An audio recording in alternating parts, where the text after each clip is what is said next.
Oke, assalamualaikum warahmatullahi wabarakatuh. Perkenalkan, saya Sofyan. Di sini saya akan sedikit menjelaskan mengenai keamanan di dalam Internet of Things. Nah, yang pertama ada risiko keamanan di dalam IoT. Nah, seperti yang kita tahu, IoT itu berbasis internet ya. Jadi, ancaman keamanannya akan banyak sekali. Kita ambil contoh saja, ada hacking, ada pencurian data, bahkan penyalahgunaan privasi. Nah, salah satu cara untuk melindunginya, kita harus menggunakan password yang kuat dan selalu diupdate agar hacker tidak semena-mena menebak password yang kita punya. Nah, lalu ada ancaman yang umum di dalam IoT. Jadi ini adalah beberapa contoh dari banyaknya ancaman pada IoT.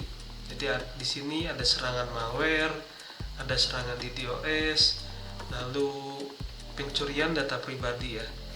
Bisa kita lihat persentasenya juga sangat tinggi ya untuk jenis-jenis ancaman ini. Nah, lalu metode keamanan yang digunakan apa aja?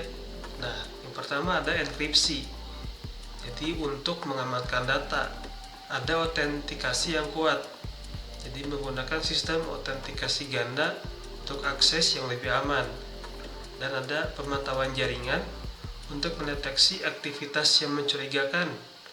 Lalu update software, pembaruan software yang secara teratur, rutin, dan selalu diupdate ya. Nah, bahaya yang mungkin terjadi itu apa aja sih di dalam IoT? Nah, yang pertama, karena IoT itu berbasis internet, lalu menghubungkannya ke sensor atau aktuator, ya, yang pasti kerusakan di sensor dan aktuator itu bisa mengancam keselamatan ya, dan juga bisa menyebabkan kerugian finansial. Jadi, pastikan saat kita menggunakan sensor atau aktuator tersebut harus terpasang dengan baik dan benar di awal pemasangan, dan harus selalu di maintenance ya, dirawat. Nah, standar yang harus dipenuhi itu apa aja? Nah, jadi pastikan saat kita memasang sensor dan aktuatornya terpasang dengan baik dan terlindung dari kerusakan, kebocoran, dan akses yang tidak sah. Nah, cara memastikan keamanannya bagaimana sih?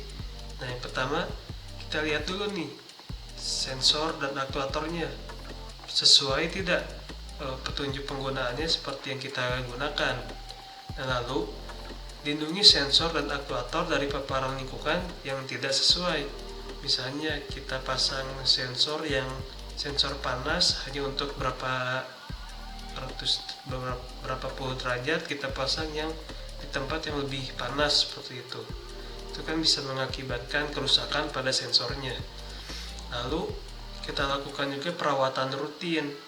Jadi misal seminggu, 2 minggu harus dicek terus seperti itu untuk memastikan peralatan yang kita pakai itu tidak mengalami kerusakan dan keausan. Kalaupun ada kerusakan bisa kita cegah seperti itu.